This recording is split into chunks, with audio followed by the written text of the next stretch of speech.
আজকে পৃথিবীতে চক্রান্ত চলছে। যুবক, তুমি বিভ্রান্ত হচ্ছ। ওই যে ইসরায়েল আর ইরান যুদ্ধ শুরু হয়েছে, ইসরায়েল ইরান যুদ্ধ শুরু হয়েছে। তো এই যুদ্ধকে কেন্দ্র করে ভিলেন বানিয়ে দিয়েছে বাংলাদেশের মানুষ সৌদি আরবকে। হেদে অবাক, যুদ্ধ ওরা দুইজন করছে আর দোষ চাপাচ্ছে কার উপরে? সৌদি আরব। তো সৌদি আরব তোমার কি ক্ষতি করলো?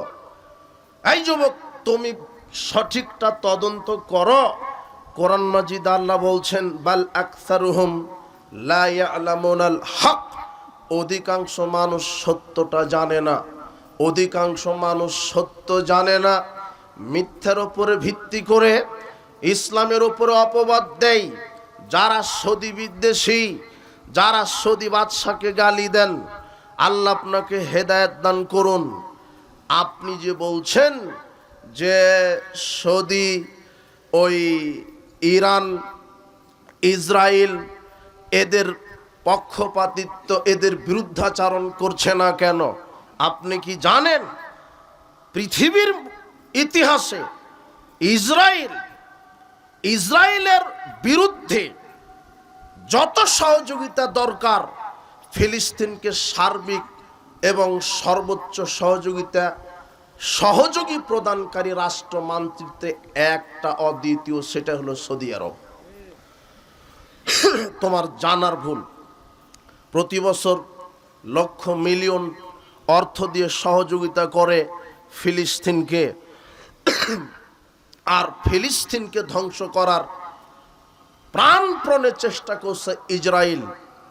ইসরায়েল ফিলিস্তিনকে ধ্বংস করেছে, ইসরায়েল চাচ্ছে আবার ইরানকে ধ্বংস করুক, কিন্তু ইরান আবার চাচ্ছে যে আমি এই ইসরায়েলকে ধ্বংস করি।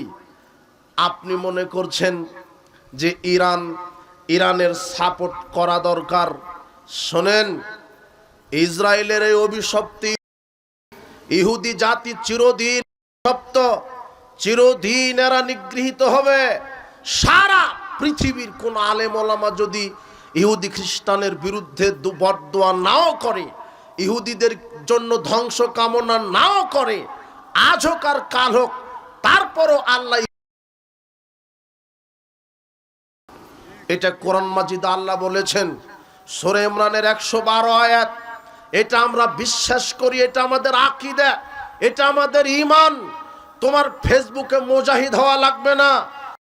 চিরদিন অভিশপ্ত, এরা যেখানে থাকবে সেখানে অভিশপ্ত, এরা নিগৃহীত, এরা নিষ্পেষিত হবেই। আল্লাহ বলছেন সূরা ইমরানের 112 আয়াতে, দরিবাত আলাইহিমুয যিল্লাতু আইনামা সুকিফু, ইহুদিরা যেখানেই থাকুক তারা লাঞ্ছনা নিয়ে ফিরে এসেছে। ইহুদিরা যেখানেই থাকুক তারা লাঞ্ছনা নিয়ে ফিরে এসেছে। দরিবাত আলাইহিমুয যিল্লাতু ওয়াল মাসকানা, তারা দারিদ্রতা নিয়ে ফিরে এসেছে, তারা জিল্লাতি নিয়ে ফিরে এসেছে। আজ হোক আর কাল হোক তারা দারিদ্র হবেই, তারা জিল্লাতির সাথে মৃত্যুবরণ করবেই, সাথে দুনিয়া থেকে বিদায় নিবেই। এ কথা আল্লাহ বলেছেন। আজ হোক আর কাল হোক ইহুদি, এই অভিশপ্ত জাতি মুসলমানদেরকে যতই নির্যাতন করুক, এক সময় এই মুসলমানরাই ইহুদিদেরকে করে দুনিয়া থেকে বিদায় করবে ইনশাআল্লাহ। এটা আল্লাহ আগেই বলে দিয়েছে, এটা আমরা বিশ্বাস করি। কিন্তু ইসরায়েল ইহুদি আর ইরান শিয়া দুইজন যে যুদ্ধ লেগে গেল, এই ইসরায়েল আর ইরান যুদ্ধ না লাগলে আমরা বুঝতেই পারতাম না। অযথা 10 বছর 12 বছর ধরে বক্তৃতা দিচ্ছি শিয়াদের বিরুদ্ধে আর ইহুদিদের বিরুদ্ধে, খ্রিস্টানদের বিরুদ্ধে, কিন্তু বক্তৃতা দিচ্ছি শিয়া প্রেমিকদের সামনে, এটা আমরা মনেই করছি না এখনো। যার সামনে বক্তৃতা দিচ্ছি ও যে শিয়া, ও যে ইরানের দালাল, এটা আমাদের জানাই নাই। তারপরেও আমরা সতর্ক করি। উপস্থিত বৈঠকের মুসলিম দিনী ভাই, আপনাকে বলছি, আহলে হাদিসগণ, আহলে হাদিস আলেম ওলামা, সালাফি বিদ্বানগণ যেই কথা সমাজে রাষ্ট্রে তুলে ধরে, ওটা সবার তিতা লাগে, ওটা সবার খারাপ লাগে।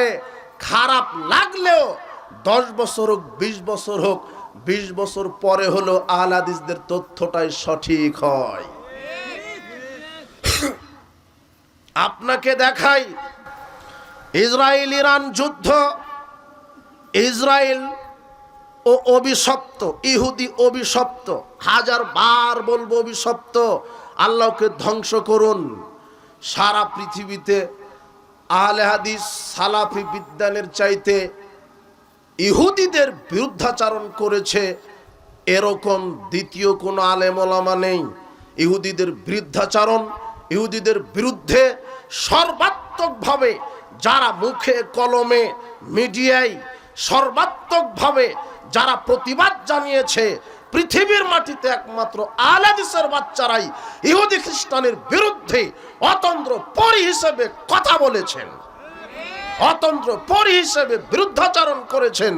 আর আপনি আমাদেরকে ট্যাগ লাগান আমরা ইহুদি খ্রিস্টানের দালাল। ভুল হচ্ছে। থুতু উপরের দিকে নিক্ষেপ করেছেন, থুতু নিজের মুখের ওপরে পড়বে। ইরানের শিয়াকে এত ভালোবাসেন কেন? আবারও আমি রিপিট করছি কথা। আরে ইসরায়েল ইহুদি এত অভিশপ্ত, আমি দোয়া করলেও অভিশপ্ত, এ তো ধ্বংস হবেই। আমি দোয়া কেন, সারা পৃথিবীর সব আলেম ওলামা দোয়া করলেও একদিন ধ্বংস হবে, না করলেও ধ্বংস হবে। তারপর ইমানের গতি দাবি, আল্লাহ তুমি ইহুদি সাম্রাজ্যবাদী অভিশপ্ত জাতিকে সমূলে। কিন্তু তুমি শিয়া প্রেমী হলে কেন? তুমি ইরানকে এত মহব্বত করো কেন? তোমাকে আমি আর একটা তথ্য দিই। আর একটা তথ্য হলো মুসলমানদের, বিশেষ করে সালাফি সুন্নি আহলে হাদিস যারা সুন্নি মুসলমান, এদের জন্য পৃথিবীতে সবচেয়ে বড় শত্রু এই ইহুদিদের চাইতে তোমার শিয়া গোষ্ঠী আর আরো বেশি বড় শত্রু। তোমার বুদ্ধির ভুল আছে, বোঝার ভুল আছে। ইহুদিরা সামনাসামনি মারে, বাঁচার পথ আছে, কিন্তু তোমার শিয়ারা পিছন দিকে মারবে, তোমার বাঁচার পথ নাই। তুমি বুঝতে পারোনি। এই ইরানের শিয়াকে তুমি মহব্বত করো যুবক, তুমি ঢাকা বিশ্ববিদ্যালয়ে পড়ো, আর ইমাম খোমেনি মারা গেল তুমি গায়েবানা জানাজা করো। তোমার বুদ্ধি নাই, ফতোয়াও জানা নাই। যার জানাজা হয়েছে একবার, তার গায়েবানা জানাজা পড়ার কোনো প্রয়োজন নেই। গায়েবানা জানাজা ওই ব্যক্তির পড়তে হয় যার জানাজাই হয়নি। কথা বোঝা গেল না মনে হয়? তার মানে তুমি শিয়াকে কত মহব্বত করো। জানাজা পড়া না পড়া পরের কথা, তুমি তো ধর্মই বুঝো না। যে ব্যক্তিটার জানাজা হয়েছে তার গায়েবানা জানাজার কি নাই, প্রয়োজন নাই। আর যার জানাজাই হয়নি তার গায়েবানা জানাজা পড়তে পারো, পড়তে পারেন। কিন্তু তুমি বাংলাদেশের মাটি থেকে গায়েবানা জানাজা করলে আমি বুঝতে পারতাম না যদি তোমার এই খোমেনি মারা না যেত আর ইসরায়েল ইরান যুদ্ধ না লাগতো। বিশ্বাস করো, তোমাকে প্রথম যেই কথাটা বলি, সুন্নি মুসলমানদের প্রধান শত্রু ইরানের এই শিয়ারা। কেন? তোমাকে আজকে জানতে হবে, জানার পরে উঠতে হবে। বলো ইনশাআল্লাহ। তোমার ভুল আজকে ভাঙতে হবে, আকীদা পরিশুদ্ধ আনতে হবে। তোমার দুর্গন্ধযুক্ত আকীদাকে কবর দিতে হবে, তোমার আকীদাকে পরিশুদ্ধ করতে হবে। শোনো, এই যে শিয়া, এরা হলো সুন্নি মুসলমানের সবচেয়ে বড় শত্রু। সুন্নি মুসলমানের সবচেয়ে বড় শত্রু হলো শিয়া। তুমি ইরানের খোমেনিকে তুমি মহব্বত করো, খোমেনির আকীদা সম্পর্কে কি জানো?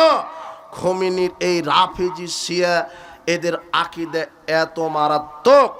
এদের আকীদার মধ্যে আছে ইরানের যে রাফেজি শিয়া, দেখো এরা মুসলিম বিদ্বেষী, সুন্নি বিদ্বেষী যে এত।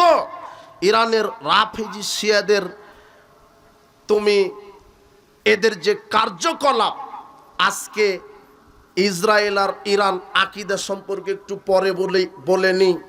আগে এদের লক্ষ্য উদ্দেশ্যটাকে একটু তোমাকে ইতিহাস জানতে হবে, ইতিহাস পড়তে হবে। শুধু ফেসবুকে মুফতি সেজো না, ফেসবুকে 2 কলম বক্তব্য শুনে ফতোয়া মেরে দিও না, তোমাকে ইতিহাস জানতে হবে। এই ইরানের শিয়া, আজকে ইসরায়েল ইরান যুদ্ধ হচ্ছে, এই যুদ্ধটা তোমাকে আগে জানতে হবে। এই যুদ্ধটা কিসের যুদ্ধ? ধর্ম প্রতিষ্ঠা করার যুদ্ধ, দিন কায়েমের যুদ্ধ না। নেভার, কখনোই না। ইসরায়েল ইরান দুজনেই যুদ্ধ চালিয়েছে এই উপমহাদেশে তাদের আধিপত্য রাজ কায়েম করার জন্য যুদ্ধ তাদের। ও বলছে যে আমি খাবো, এ বলছে আমি খাবো, দিন প্রতিষ্ঠার জন্য যুদ্ধ নয়। এই ইরানের শিয়া, সঠিক তথ্য আপনাকে জানতে হবে। এই উপমহাদেশে তারা আধিপত্য কায়েম করতে চায়। এই কথাটা বলে আমরা আকীদার দিকে যাব। তাদের আকীদা কত খারাপ, কত জঘন্য। আগে এই কথাটা বলি। কোন কথা? সেটা হলো যে ইরান চায় যে উপমহাদেশে, ইরান চায় যে উপমহাদেশে তাদের ওই আধিপত্য কায়েম করবে, যে কোনো মূল্যে, যে কোনো মূল্যে তাদের আধিপত্য কায়েম করতে চায়। ইতিহাস দেখো, তারা আধিপত্য কায়েম করবে বলে প্রথমে হামলা করেছিল সিরিয়ায়। সিরিয়াকে ধ্বংস করেছে কে? জাতিকে ইতিহাস জানতে বলে গেলাম। সিরিয়া ধ্বংসের পিছনে মূল হোতা কারা ছিল? ইয়ামানকে ধ্বংস করেছে কে? ইয়ামান ধ্বংসের পিছনে মূল হোতা চক্রান্তকারী কারা ছিল? আফগানিস্তানকে ধ্বংস করেছে কে? আফগানিস্তান ধ্বংসের পিছনে মূল হোতা কারা ছিল? এই আফগানিস্তান, সিরিয়া, ইয়ামান এদেরকে ধ্বংস করেছে। সর্বশেষ তোমাকে আর একটা ইতিহাস জানতে হবে। যেদিন বাগদাদ আক্রমণ করে তাতারিরা, ওই যে মুঘলরা, তাতারি, বাগদাদ যে খেলাফা ধ্বংস হলো, এই খেলাফত ধ্বংসের মূল চক্রান্তকারী কারা ছিল? তুমি যদি ঘন্টার পর ঘন্টা শত শত কিতাব পড়ো তাহলে দেখতে পারবে এই সুন্নি মুসলিম কান্ট্রিগুলিকে ধ্বংসের পিছনে প্রধান শত্রুতা চক্রান্তকারী অরিজিনাল মুনাফিক হলো এই রাফেজি, শিয়া, গাদ্দার। এরাই হলো প্রধান চিটারেরা। এই শিয়া রাফেজি এরাই সুন্নি মুসলমানকে হত্যা করেছে, হাজারো লক্ষ কোটি সালাফি আলেমকে ফাঁসি দিয়ে মেরেছে। আজকে সকালবেলা ফজরের পরে আপনি সঠিক তথ্য, সঠিক ইতিহাস জানার চেষ্টা করবেন। অযথা ভুল ইতিহাস পড়ে আহলে হাদিসদের গালি দিবেন না। আপনি তদন্ত করেন, দেখেন এখানে তারা ইরাক, তারা সিরিয়া, ইয়ামান, আফগানিস্তান, বাগদাদ ধ্বংস করেছে। এখন তারা আস্তে আস্তে ঢুকতে চাচ্ছে সৌদি আরবকে কিভাবে আয়ত্তে নিয়ে আসবে। সৌদি আরবকে নিতে পারলেই পাকিস্তান আর বাংলাদেশকে তারা পেশাব করে উড়িয়ে দিবে। তুমি তো বুঝতে পারছো না বেটা, তাদের চক্রান্ত কি। সৌদি আরবকে তারা নিতে চাচ্ছে। এখন আকীদার বিষয়ে আসি। তোমার খোমেনির অনুসারী এ বলছে যে রাষ্ট্র ক্ষমতায় যিনি আছেন তার ওপরে ঈমান আনা আর আল্লাহর ওপরে ঈমান আনা সমান। অবাক কথা। তুমি খালি সিরিয়ালে গণনা করো এদের কত ঈমান বিধ্বংসী কথা আছে। আল ঈমান বিল ইমামে জুজুম মিন ঈমানে বিল্লাহ। রাষ্ট্র ক্ষমতার যিনি আছেন ইমাম, তার প্রতি যে ঈমান আনলো সে যেন আল্লাহর প্রতি ঈমান আনলো। কত মারাত্মক কথা। আল্লাহ কোথায়, তোমার আস্ত নেতা কোথায়? তার মানে শিয়াদের ঈমানের রুকুন হলো 7টি হয়ে গেল। কয়টি? ঈমানের রুকুন কয়টি? 6টি। আর তাদের কাছে 7টি। আর কি? রাষ্ট্র ক্ষমতা, এটা হলো ইসলামের রুকুন, ওরা বানিয়ে নিয়েছে। ইসলামের রুকুন কয়টি? ইসলামের রুকুন 5টি। বনিয়াল ইসলাম আলা খামসিন, ইসলামের খুঁটি 5টি। 1 কালেমা, তাওহীদ, রিসালাত। 2 সালাত, 3 যাকাত, 4 সিয়াম, 5 হজ। কিন্তু শিয়ারা বলছে যে 5টি রুকুন নয়, ইসলামের 6টি। কি?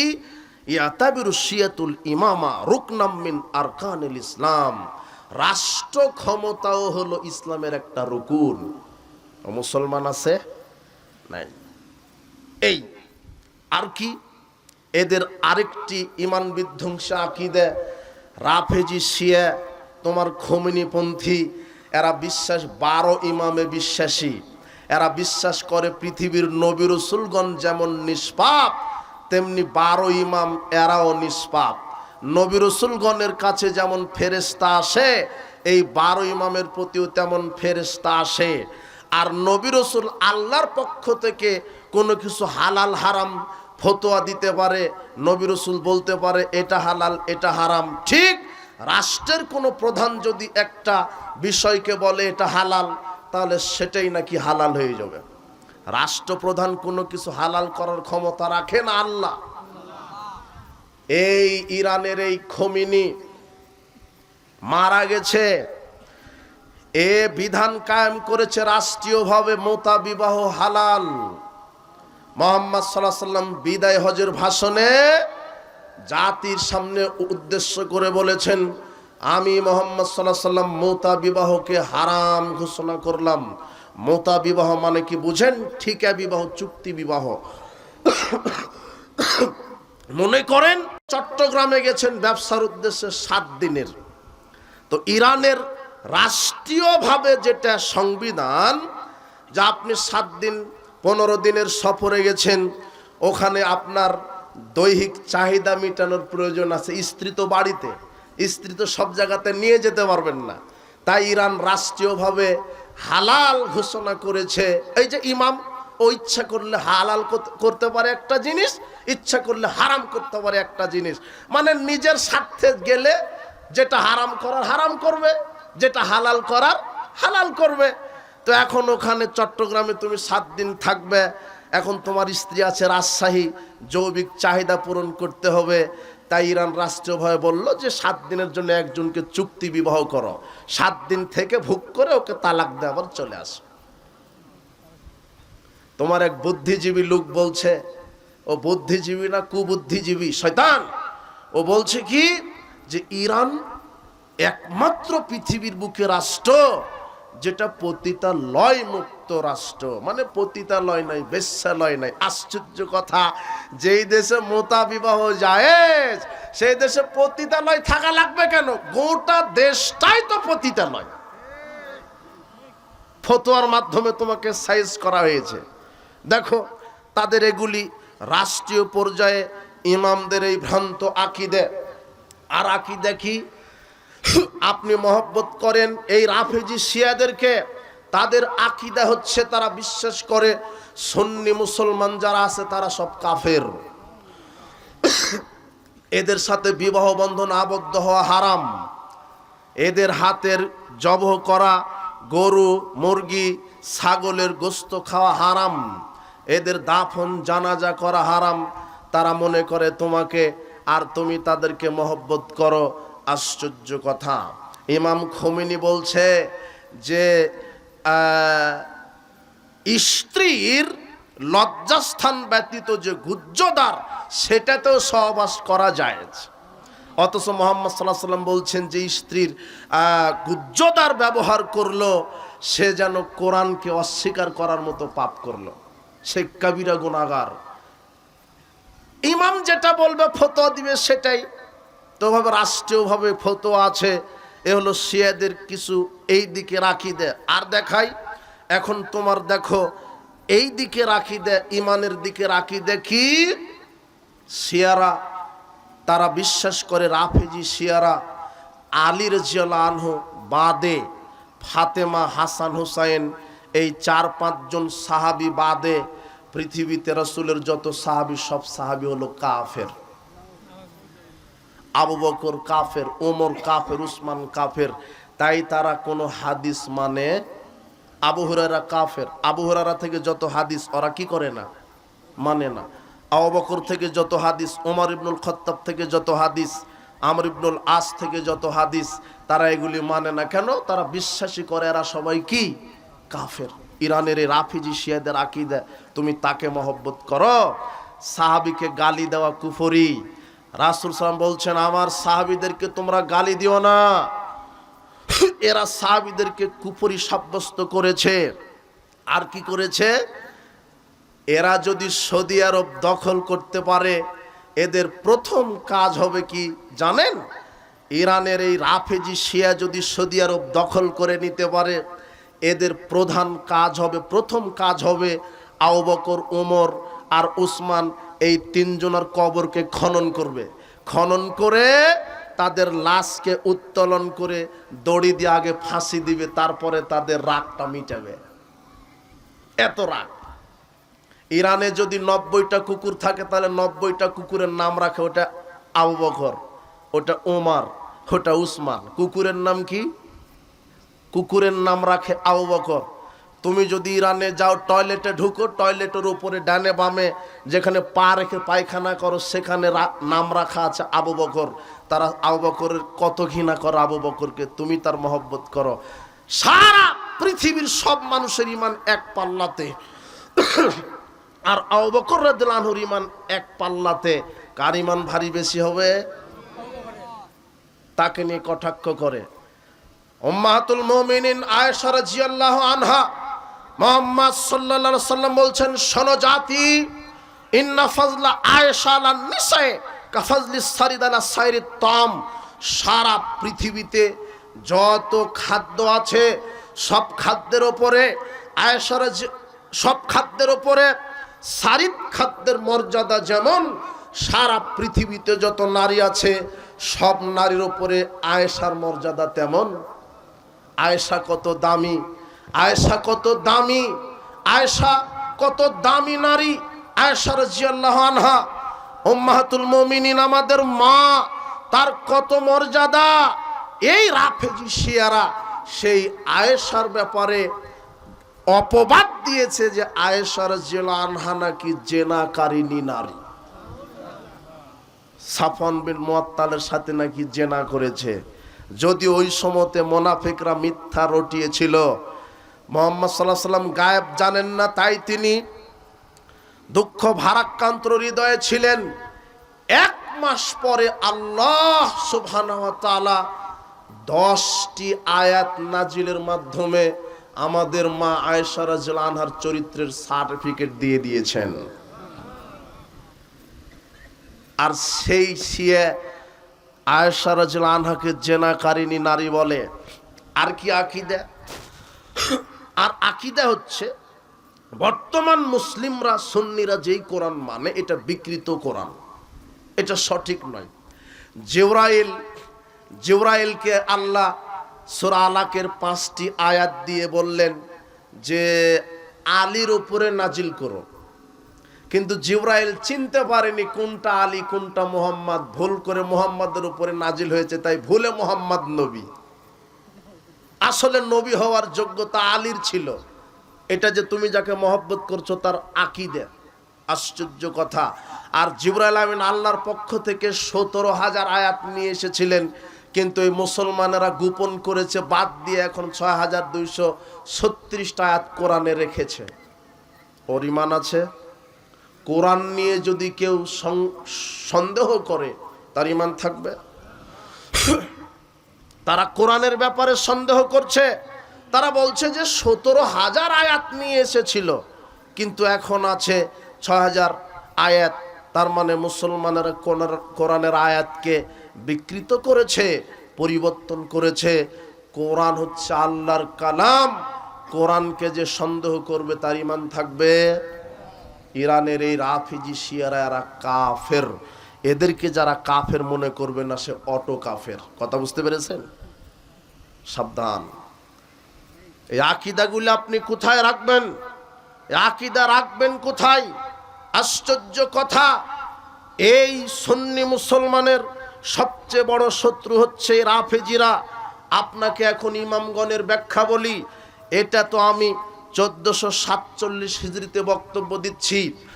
আজ থেকে 1250 বছর পূর্বে ইমাম মালিক, ইমাম আহমদ বিন হাম্বল, ইমাম শাফি, ইমাম বুখারী, ইমাম ইবনে হাজাম আন্দালুসি, ইমাম ইবনে তাইমিয়া এরা দ্ব্যর্থহীন ভাষায় শিয়াদের বিরুদ্ধে বক্তব্য দিয়ে গেছেন। আপনি কিতাবুল ফেসাল ফিল মেলাল ওয়া লাহওয়ান নেহাল এই বইটি পড়েন। আপনি কুলাইনি আর শাফি, আপনার শিয়াদের সবচেয়ে বড় কিতাব আল কাফি, এই কিতাবগুলি পড়েন। হে যুবক, তুমি পড়াশোনা করো, এরপরে আমাদেরকে গালি দাও, সঠিক ইতিহাসটা জানার চেষ্টা করো, এই কিতাবগুলি পড়ো। ইমাম মালিক রাহিমাহুল্লাহ তিনি বলছেন, যেই রাফেজি শিয়ারা সাহাবীদেরকে গালি দেয় তাদের স্থান ইসলামে আছে বলে আমি মনে করি না। ইমাম আহমদ বিন হাম্বল বলছে, যারা আয়েশা রাদিয়াল্লাহু আনহাকে গালি দেয়, অপবাদ দেয়, জেনাকারিনী মহিলা বলে, যারা আবু বকর ওমরকে কাফের মনে করে, তাদেরকে আমরা মুসলিমের মধ্যে অন্তর্ভুক্ত করি না। ইমাম ইবনে হাজাম আন্দালুসি বলছেন যে ইন্নামাহিয়া ফারাকুন হাদাসুন, এটা একটা নতুন ফেরকা, এটা একটি নতুন ফেরকা, ইয়াজরি মাজরাল ইয়াহুদি ওয়ান নাসারা ফিল কিযবি ওয়াল কুফরে। এই রাফেজি শিয়ারা কুফরি এবং শিরকের দিকে ইহুদি খ্রিস্টানের পথ অবলম্বন করে চলছে। ইমাম ইবনে হাজাম আন্দালুসি বলছেন, রাফেজি শিয়ারা কাফের হওয়ার সবচেয়ে বড় দলিল হচ্ছে এরা কোরআনের ব্যাপারে আপত্তি করেছে। কোরআন নাকি পরিবর্তনশীল, কোরআন নাকি হরফের পরিবর্তন হয়েছে, কোরআন নাকি তার আয়াতের পরিবর্তন হয়েছে, আর কোনো কিছুরই প্রয়োজন নেই। যেই জাতি কোরআন নিয়ে কথা তুলে, কোরআনের ব্যাপারে মতানক্য করে, সন্দেহ করে, সে মুসলমানের অন্তর্ভুক্ত থাকতে পারে না। ইমাম বুখারী রাহিমাহুল্লাহ তিনি বলছেন, আমি জাহামিয়া ইহুদি খ্রিস্টান এবং রাফেজি শিয়াদেরকে একই মনে করি। আমি এদের পিছনে সালাত আদায় করা পরোয়া করি না। রাফেজি শিয়া যদি কেউ অসুস্থ হয়, তার সেবা করা যাবে না। রাফেজি শিয়া যদি মারা যায়, তার জানাজায় দাখিল হওয়া যাবে না। রাফেজি শিয়া যদি কিছু জবহ করে, সেই জবহকৃত পশুর গোশত খাওয়া যাবে না। রাফেজি শিয়ার সাথে বিবাহ দেওয়া হারাম। এই কথা ইমাম বুখারী রাহিমাহুল্লাহ আজ থেকে 1250 বছর পূর্বে বলে গেছেন। ইমাম বুখারী রাহিমাহুল্লাহ এইভাবে দ্ব্যর্থহীনভাবে বলেছেন। ইমাম ইবনে তাইমিয়া রাহিমাহুল্লাহ তিনি বলছেন, আর রাফেজাত আকযাবুন নাস, মুসলিমদের ব্যাপারে সবচেয়ে বেশি মিথ্যাচার করেছে রাফেজি শিয়ারা। ওয়াযালিকা ফিহিম কাদিমুন, আর এই রাফেজি শিয়া এরা হলো একটা প্রাচীন ভ্রান্ত সভ্যতা। ইমাম ইবনে তাইমিয়া দ্ব্যর্থহীনভাবে এইভাবে কথা বলেছেন। আরেকটি কথা এখানে, আপনার দাজ্জাল, ইমাম মাহদী, ঈসা আলাইহিস সালাম, এই প্রসঙ্গটা এর সাথে জড়িত থাকবে। কি করে? যখন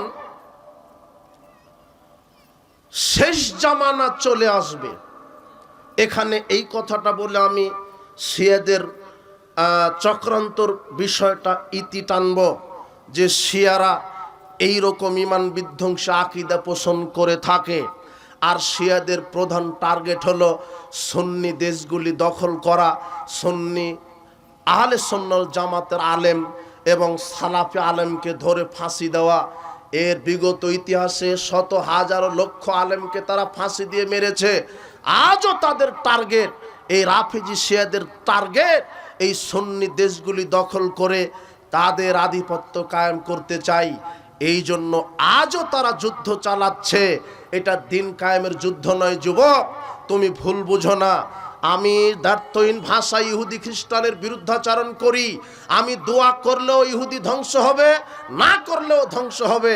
কিন্তু তোমাকে এই বুদ্ধি, এই জ্ঞান, এই আকীদা পোষণ করতে হবে। সালাফি সুন্নি মুসলমানের সবচেয়ে বড় শত্রু ইহুদিদের পরেই এরা হলো এই রাফেজি শিয়া, এরা সবচেয়ে বড় শত্রু। তুমি এদের কোনোভাবে সমর্থন করতে পারো না, সহযোগিতা করতে পারো না, তুমি এদের সাথে একাকিত্ব ঘোষণা করতে পারো না।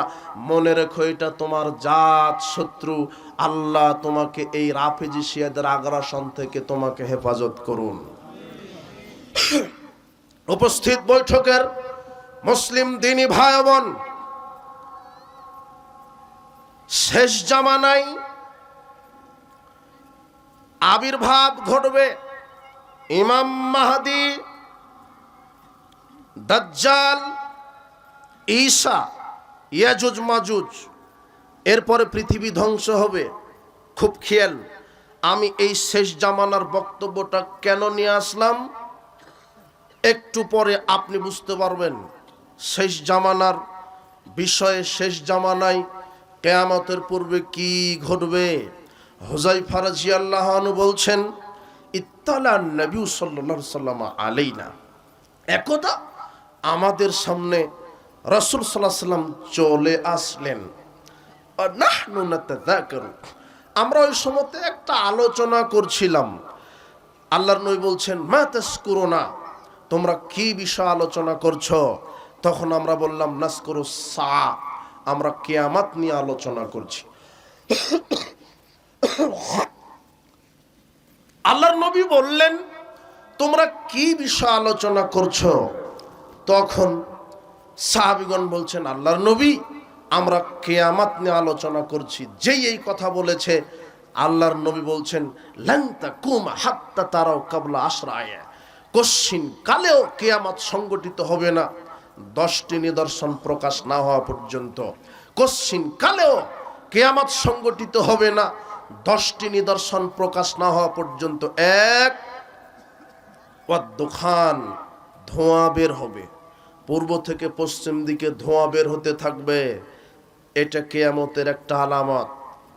ওয়াদ-দাজ্জাল, দাজ্জাল বের হবে, দাজ্জাল বের হওয়া কিয়ামতের একটি বড় আলামত। ওয়াদ-দাব্বা, চতুষ্পদ জন্তু বের হবে, জমিনের মাটি ভেদ করে নতুন নতুন কিছু চতুষ্পদ জন্তু বের হবে, যা এখনো কোনো বন জঙ্গল জমিনের উপরে নেই। জমিনের ভিতর থেকে এক শ্রেণীর চতুষ্পদ জন্তু বের হবে, তখন বুঝতে হবে কিয়ামত হতে বেশি দেরি নেই। 4, নুজুল ঈসা ইবনে মারইয়াম, মারইয়াম পুত্র ঈসা আলাইহিস সালাম অবতরণ করবেন। 5, তুলা শামসু মিন মাগরিবিহা, পশ্চিম দিক থেকে সূর্য উদিত হবে। 6, ইয়াখরুজু ইয়াজুজ মাজুজ, ইয়াজুজ মাজুজ বের হবে। 7, সালাসাতা খুসুফিন, 3 দিক থেকে ভূমিধস হবে, ভূমিকম্প বেশি হবে। 8, 7 নম্বর কি, 3 দিক থেকে বেশি বেশি ভূমিকম্প হবে। 1, খসফুন ফিল মাগরিব, পশ্চিম দিক থেকে ভূমিধস হবে। খসফুন বিল মাশরিক, পূর্ব দিক থেকে ভূমিধস হবে। খসফুন ফি জাজিরাতিল আরব, আরব উপদ্বীপে ভূমিকম্প হবে। শেষের 10 নম্বর হচ্ছে তাখরুজু আখিরা জালিকান নার তাখরুজু মিনাল ইয়ামান, আখিরান নার তাখরুজু মিনাল ইয়ামান, ইয়ামানের দিক থেকে আগুন বের হবে, যে আগুন মানুষকে একটা সমবেত জায়গায় একত্রিত করবে। আমি শেষ জামানার বক্তব্যে এই কথা বলতে চাচ্ছি, ধোঁয়া বের হবে, তখন বুঝতে হবে কিয়ামত বেশি দেরি নয়। দাজ্জাল বের হবে, তখন বুঝতে হবে কিয়ামত বেশি দেরি নয়।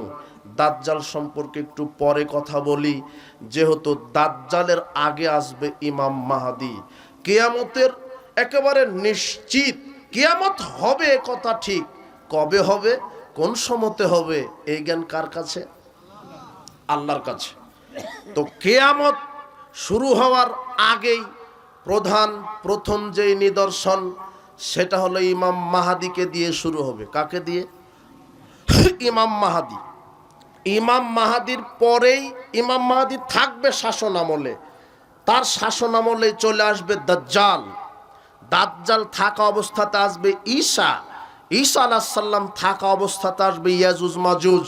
তারপরে কিয়ামত, দুনিয়া ধ্বংস হয়ে যাবে। একটু ধৈর্য ধরেন। ইমাম মাহাদি, আমি এই শেষ জামানার বক্তব্যটা কেন নিয়ে এসেছি এখনো বুঝতে পারেননি, একটু সামনে গেলে বুঝতে পারবেন। কেন?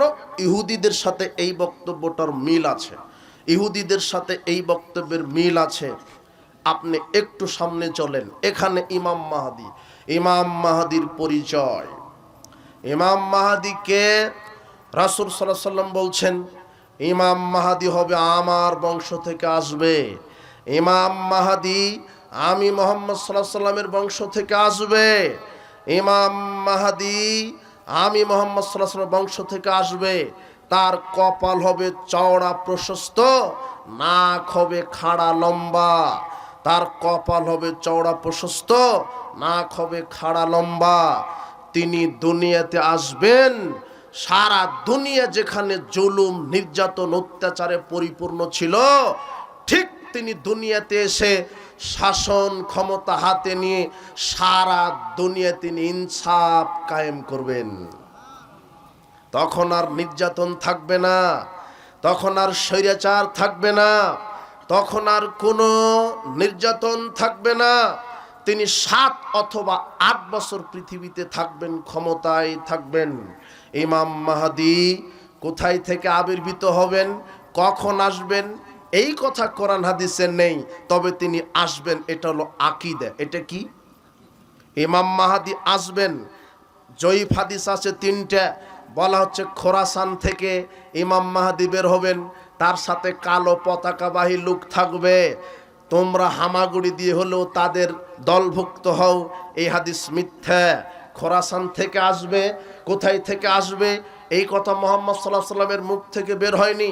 মুহাম্মদ সাল্লাল্লাহু আলাইহি ওয়াসাল্লাম বলেছেন ইমাম মাহদী আসবে, তিনি ন্যায় দিয়ে ইনসাফ দিয়ে জমিনকে পরিপূর্ণ করে দিবে।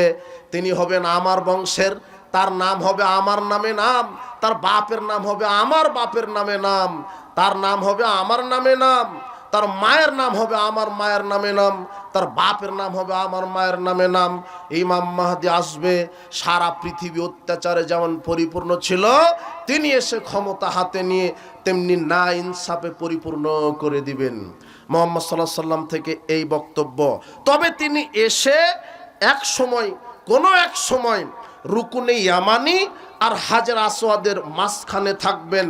তখন লোকজন তার হাতে হাত দিয়ে বায়াত নেবেন, আর তখন থেকেই তিনি সারা পৃথিবী নেতৃত্ব দিবেন, ন্যায় প্রতিষ্ঠা করবেন। এই পর্যন্ত মুহাম্মদ সাল্লাল্লাহু আলাইহি ওয়াসাল্লামের মুখ থেকে কথা এসেছে। ইমাম মাহদী ব্যাপারে আরেকটু প্রসঙ্গে কি, একটার সাথে একটা রিলেটেড। ইমাম মাহদীর সাথে দাজ্জাল রিলেটেড, দাজ্জালের সাথে ঈসা ইবনে মারইয়াম রিলেটেড, ঈসা ইবনে মারইয়ামের সাথে ইয়াজুজ মাজুজের যুগ রিলেটেড। ইমাম মাহদী আবু হুরায়রা রাদিয়াল্লাহু আনহু বলছেন, এই যুবক এইদিকে, এখন তোমার বোঝার কথা এখানে, তুমি উগ্রতা অবলম্বন করো না, অস্ত্রবাজি করো না, চাঁদাবাজি করো না, টেন্ডারবাজি করো না, সন্ত্রাসগিরি করো না। তুমি শোনা, দেখার চেষ্টা করো, বোঝার চেষ্টা করো। তোমাকে আকীদা মানহাজ সঠিকের দিকে ফিরে আসতে হবে। ইমাম মাহদী যখন এইভাবে সারা পৃথিবী ন্যায় বিচার ইনসাফ কায়েম করবেন, তখন একটা ঘটনা ঘটবে। আবু হুরায়রা রাদিয়াল্লাহু আনহু বলছেন, হাদিস মুসলিম, আবু হুরায়রা রাদিয়াল্লাহু আনহু বলছেন, রাসূল সাল্লাল্লাহু আলাইহি ওয়াসাল্লাম বলছেন, শোনো, তোমরা কি বলতে পারো একটা শহর আছে? তোমরা কি বলতে পারো একটা শহর আছে যেই শহরের অর্ধেক জল, অর্ধেক স্থল, অর্ধেক পানি সমুদ্র, আর অর্ধেক হলো মাটি সমতল ভূমি? এই শহর কি বলতে পারো? সাহাবীগণ বলছেন, হ্যাঁ, ওটা তো বলতে পারি, ওটা কুস্তুনতুনিয়া, কনস্টান্টিনোপল, ওটা আমরা বলতে পারি। রাসূল সাল্লাল্লাহু আলাইহি ওয়াসাল্লাম বলছেন, শোনো, ওই জায়গাতে রোমক আর মুসলমানদের বিরুদ্ধে যুদ্ধ না হওয়া পর্যন্ত কিয়ামত হবে না। আর এক বর্ণনায় এসেছে, আব্দুল্লাহ ইবনে মাসউদ রাদিয়াল্লাহু আনহু বলছেন, রাসূল সাল্লাল্লাহু আলাইহি ওয়াসাল্লাম বলছেন, যতক্ষণ না মুসলমানগণ আমাক অথবা দাবা এই দুইটা স্থানে রোমকদের সাথে যুদ্ধ না করছে, ততদিন পর্যন্ত কিয়ামত হবে না। আমাক অথবা দাবা এটা একটা জায়গার নাম, ওই কুস্তুনতুনিয়া, কনস্টান্টিনোপল, এখানে এই জায়গাতে যুদ্ধ হবে। রোমকগণ খ্রিস্টান আর মুসলমান দুই পক্ষে যুদ্ধ হবে। যুদ্ধের শুরুতেই মুসলমানগণ 3 ভাগে বিভক্ত হয়ে যাবে। এক ভাগ রোমকদের ভয়ে পালিয়ে যাবে, আল্লাহ তাদেরকে কোশ্চিনকালও ক্ষমা করবেন না। আর এক ভাগ তাদের সাথে যুদ্ধ করে শহীদ হবে, আল্লাহ তাদেরকে শহীদদের মর্যাদা দিবেন। আর আরেক ভাগ রোমকদের সাথে যুদ্ধ করে বিজয় লাভ করবেন। কি লাভ করবেন? তো বিজয় লাভ করা আবার খুব মজার ব্যাপার। আপনি মনে করছেন যে দিন যত যাচ্ছে ইহুদি খ্রিস্টান রোমান সাম্রাজ্যের পাওয়ার বেড়ে যাচ্ছে, তারা নাকি পারমাণবিক অস্ত্র তৈরি করে মুসলমানকে মারবে। সারা পৃথিবী এখন অস্ত্র রাজনীতি হচ্ছে না?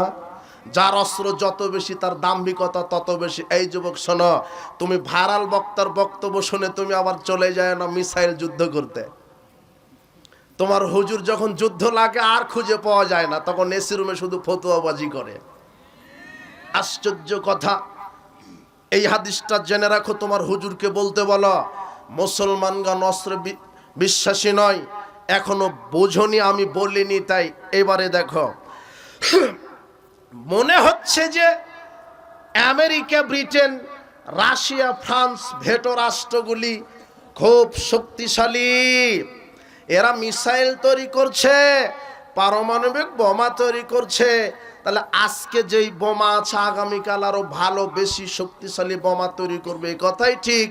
তো এক সময়তে আল্লাহর নবী বলছেন রোমক খ্রিস্টানদের সাথে মুসলমানগণ যুদ্ধ না করা পর্যন্ত কিয়ামত হবে না। তার মানে মুসলমানগণ এই খ্রিস্টানদের বিরুদ্ধে যুদ্ধ করবে। আল্লাহর রাসূল বলছেন সহিহুল জামের ৭৮৭৫ নম্বর হাদিস, আল্লাহর নবী বলছেন রোমান সাম্রাজ্যের সাথে আমার মুসলমান উম্মত জিহাদ করবে। তাদের হাতে কোনো অস্ত্র থাকবে না, তাদের হাতে কোনো বোমা থাকবে না, স্টেনগান কামান থাকবে না, মিসাইল থাকবে না। তাদের একটাই অস্ত্র থাকবে, লা ইলাহা ইল্লাল্লাহ আল্লাহু আকবার। এই কথা প্রথমে বলার সাথে সাথেই রোমান সাম্রাজ্যের প্রাচীর ভেঙে মাটির সাথে মিশে যাবে। ওই যে ইয়া নারুকুনি বারদাউ ওয়া সালামান আলা ইব্রাহিম, হে আগুন কিসের ইব্রাহিমকে পোড়াবা, তুমি ইব্রাহিমের জন্য এসি রুম ঠান্ডা হয়ে যাও। আল্লাহ বলে দিবেন, হ্যাঁ মুসলমান আমার বান্দা, তাকবীর ধ্বনি দাও, তাকবীর পাঠ করো। এটা একবার ধ্বনি দিবেন, আল্লাহু আকবার, লা ইলাহা ইল্লাল্লাহ। প্রথম প্রাচীর পড়ে গেছে, চাপা পড়ে মারা গেছে অর্ধেক। দ্বিতীয় তাকবীর দিবেন, লা ইলাহা ইল্লাল্লাহ আল্লাহু আকবার। দ্বিতীয় প্রাচীর পড়ে গেছে, আবার মারা গেছে অনেক লোক। তৃতীয় তাকবীর দেওয়ার সাথে সাথে রোমান সাম্রাজ্যের গেট খুলে যাবে। মুসলমানগণ বাহাদুর সেজে বীরের বেশে মর্দে মুজাহিদ হিসেবে রোমান সাম্রাজ্যকে কাট করে বিজয় অর্জন করবে। এটা শেষ জামানার কাহিনী। আর ওই যুদ্ধের নেতৃত্ব দিবে, মুহাদ্দিসগণ বলেছেন, ইমাম মাহদী নিজেই। কে নেতৃত্ব দিবে?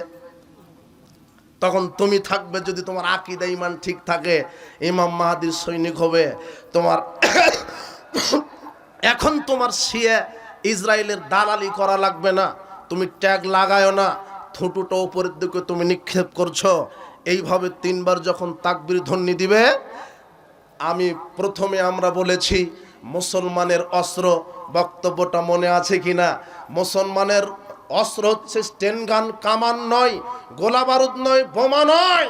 মুসলমানের অস্ত্র আল্লাহ ভরসা, মুসলমানের অস্ত্র ঈমান, মুসলমানের অস্ত্র হচ্ছে তার সংস্কৃতি, তার তাওহীদ।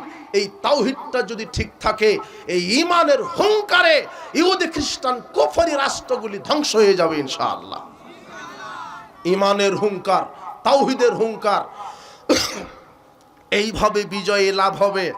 কনস্টান্টিনোপল যখন বিজয় লাভ করলো, তখন শয়তান বলবে দাজ্জাল চলে এসেছে, দাজ্জাল চলে এসেছে, দাজ্জাল চলে এসেছে। মুসলমানগণ যখন রোমক খ্রিস্টানদের বিরুদ্ধে যুদ্ধ করে বিজয় লাভ করে হাজারো লক্ষ কোটি কোটি গনিমত লাভ করেছে, একেবারে million billion trillion crore crore মাল সম্পদ লাভ করেছে। জাইতুন গাছের বৃক্ষে তাদের ওই ওরা অস্ত্রগুলি রেখে, তরবারি রেখে তারা ওই সম্পদ ভাগাভাগি করবে, গনিমতের সম্পদ। এমন সময়তে শয়তান বলবে দাজ্জাল এসে পড়েছে, যদিও এটা মিথ্যা সংবাদ। শয়তান সব সময় কি সংবাদ দেয় মানুষকে? মিথ্যা। কিন্তু তারা তখন তারা এই গনিমত, দেখো সম্পদের লোভ আজকে মুসলমানকে ধ্বংস করে দিয়েছে।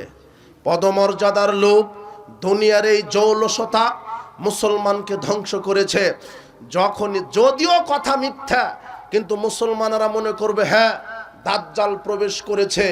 সম্পদের তোয়াক্কা না করে তারা আবার প্রস্তুতি নেবে দাজ্জালের বিরুদ্ধে যুদ্ধ করার। এইবারে দাজ্জাল তারা প্রস্তুতি নিয়ে কনস্টান্টিনোপল পার হয়ে যখন সিরিয়ার মাটিতে পা দিবে, তখনই দাজ্জাল আবির্ভূত হবে। কে আসবে? দাজ্জাল। এখন ইমাম মাহদী আছে সিরিয়াতে। যখন আসছে মুসলমানগণ প্রস্তুত দাজ্জালের সাথে যুদ্ধ করবে।